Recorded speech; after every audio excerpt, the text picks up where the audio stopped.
शुरुआत होती है काइल नाम के एक अमेरिकन आदमी से, जो रशिया की एक स्टील मिल में काम करता था। एक दिन उसे अपनी पत्नी ग्रे का फोन आया। वो काइल से दूर रहकर दुखी महसूस कर रही थी और ये सुनते ही काइल ने कुछ दिन की छुट्टी लेकर घर वापस जाने का फैसला किया। वो शाम जब वो घर की ओर जा रहा था तो उसने अपनी पत्नी को फोन किया, लेकिन अचानक उसकी पत्नी जोर जोर से चिल्लाने लगी। असल में सर्जियो नाम का एक गुंडा ग्रे के घर में घुस आया था और वो उससे जबरदस्ती करने की कोशिश कर रहा था। अब काइल रॉकेट के स्पीड से गाड़ी चलाकर घर पहुंचा, लेकिन तब तक बहुत देर हो चुकी थी। जब काइल ने सोफे पर ग्रे की खून से सनी लाश देखी तो वो फूट फूट कर रोने लगा।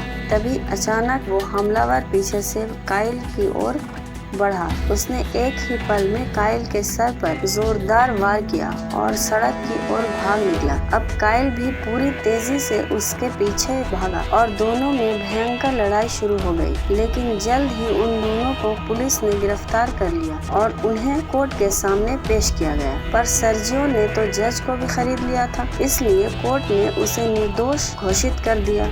लेकिन काइल अपनी बीवी के हत्यारे को यूं ही जाने नहीं दे सकता था, इसलिए उसने वहां मौजूद एक पुलिस वाले की बंदूक चुराई और एक ही झटके में सर्जियो के सीने पर गोलियों की बौछार कर दी। उसने अपना बदला तो ले लिया, लेकिन खून के मामले में कोर्ट ने उसे उम्र कैद की सजा सुनाई। अब काइल को कई और कैदियों के साथ कारावी जेल में ले जाया गया। वहाँ का वार्डन था जनरल रुस्कोव। वहाँ पहुँचने पर उन सबको अपना सामान पुलिस के हवाले करना पड़ा, लेकिन काइल ने अपनी शादी की अंगूठी देने से इनकार कर दिया। इस पर पुलिस ने उसकी खूब धुलाई की और आखिरकार उसकी अंगूठी छीन ली। रात को काइल ने देखा कि जेल के गार्ड्स बिली नाम के एक कैदी को कमरे में ले गए, जहां आंद्रे नाम के एक दूसरे ने उस पर जबरदस्ती करके उसका शोषण किया। असल में आंद्रे रशियन माफिया का एक नामी गुंडा था, इसलिए गार्ड्स भी उसे कुछ नहीं कहते थे। फिर जब सुबह हुई तो गार्ड्स बिली को उस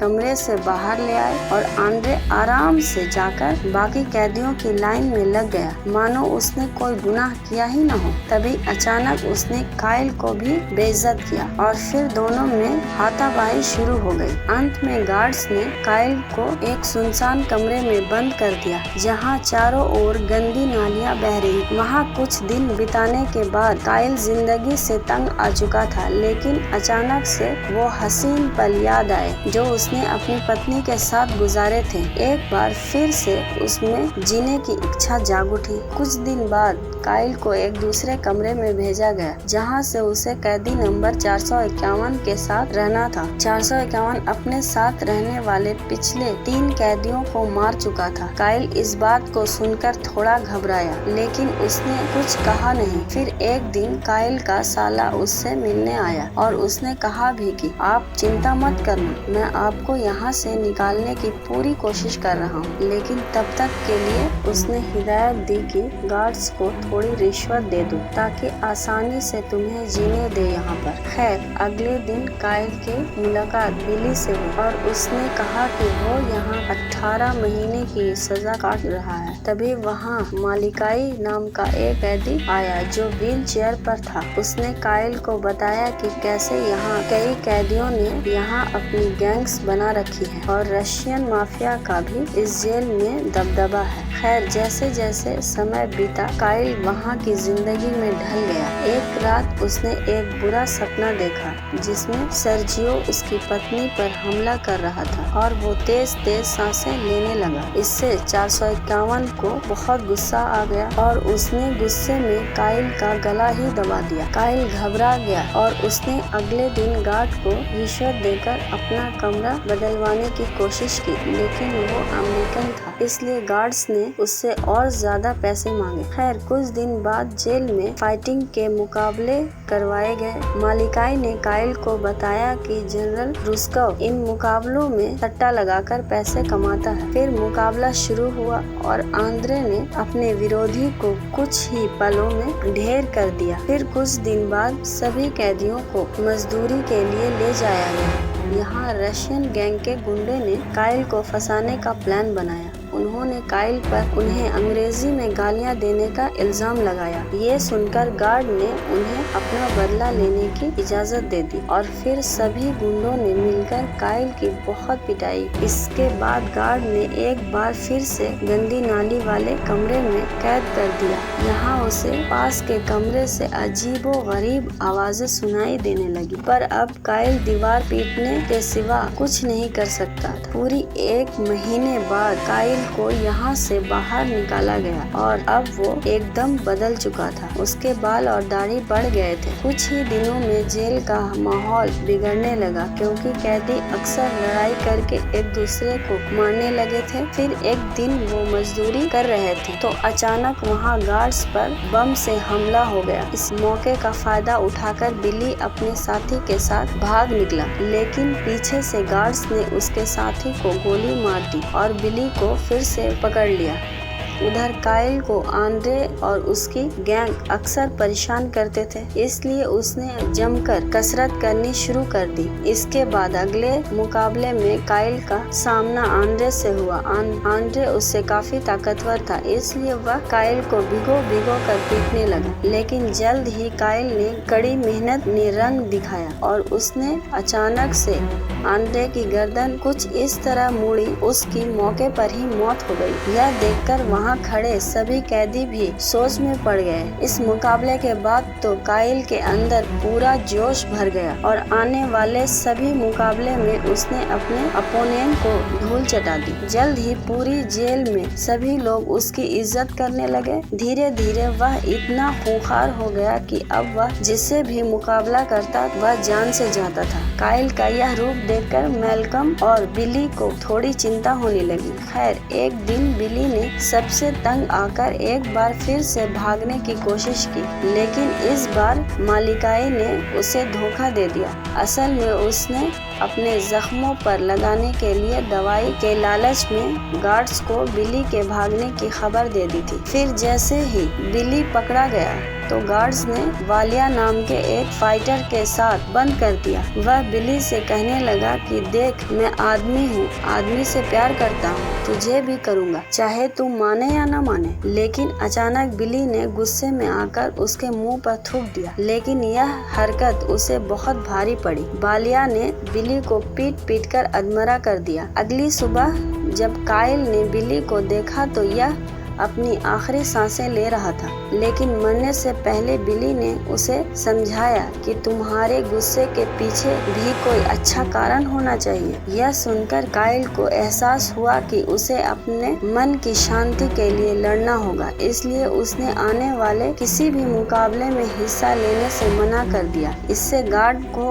वार्डन को सट्टेबाजी में काफी नुकसान हुआ और सजा के तौर पर उन्होंने काइल को धूप में लटका दिया। लेकिन इतनी मुश्किलों के बाद भी काइल ने हार नहीं मानी। वहीं दूसरी ओर जब कैदी नंबर 451 को खबर मिली कि मालिकाई की गद्दारी की वजह से बिली की जान गई, तो उसने बिली की मौत का बदला लेने के लिए मालिकाई पर पेट्रोल छिड़ककर उसे जिंदा जला दिया। उधर काइल की हिम्मत और जज्बे से प्रभावित होकर जेल के सभी कैदियों ने आपस में ना लड़ने का फैसला किया। इसी वजह से जनरल का धंधा ठप होने लगा और वह एक साथ सभी कैदियों को सजा भी तो नहीं दे सकता था। वह समझ गए कि यह सब काइल की वजह से हो रहा है, इसलिए उन्होंने उसे सबक सिखाने का प्लान बनाया। उन्होंने काइल की सजा खत्म करके हॉस्पिटल वार्ड में इलाज के लिए भेज दिया। इसी दौरान एक दिन काइल को अपनी पत्नी की आत्मा दिखाई दी। काइल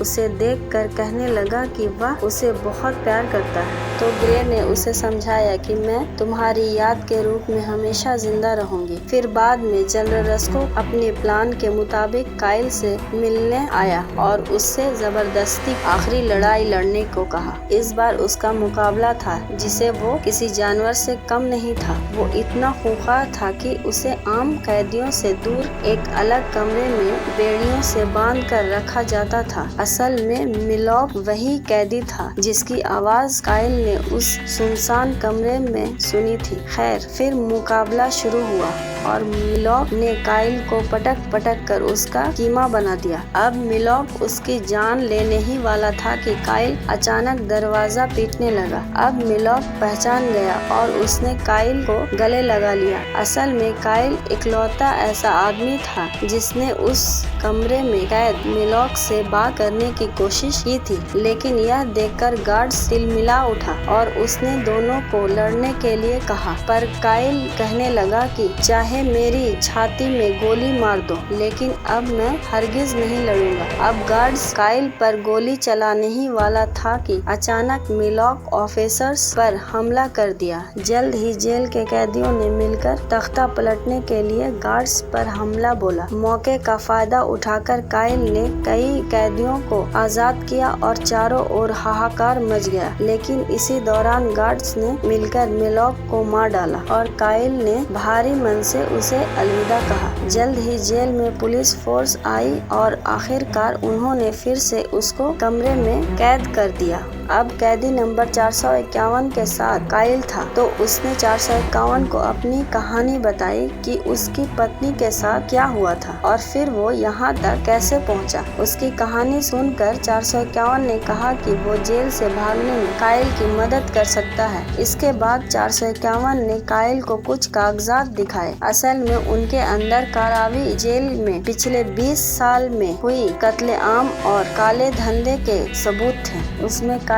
कई ये सारे कागजात यूएसए सरकार के हवाले करने को कहा। इसके बाद 451 कहने लगा कि अगर यहाँ से निकलना है तो एक आखिरी बार फाइट करनी पड़ेगी तुझे। काइल मान गया और फिर अगले दिन काइल का मुकाबला हुआ बालिया से। काइल ने शुरुआत में ही अपना दबदबा बना दिया और फिर एक ही झटके में उसका कंधा तोड़ डाला। तब बालिया अचानक चाकू निकाल कर काइल पर वार करने आया, लेकिन काइल पीछे हट गया और चाकू सीधा रशियन माफिया के गैंगस्टर को जा लगी। फिर काइल ने बालिया का सर जोर से खंभे में दे मारा और इसी के साथ उसकी जीत हुई। लेकिन अंत में गार्ड्स ने उसे पकड़ लिया और मारने के लिए गए, पर 451 पहले से जानता था कि ये ऐसा ही करेंगे, इसलिए वो एक खुफिया रास्ते से वहां घुस आया और गार्ड्स पर हमला कर दिया। इधर काइल ने गार्ड्स के सर पर बंदूक रखी, अपनी हथकड़ी खुलवाई और अपनी शादी की अंगूठी भी वापस ले ली। इसके बाद वह गार्ड्स का भेष बनाकर वहां से जाने लगा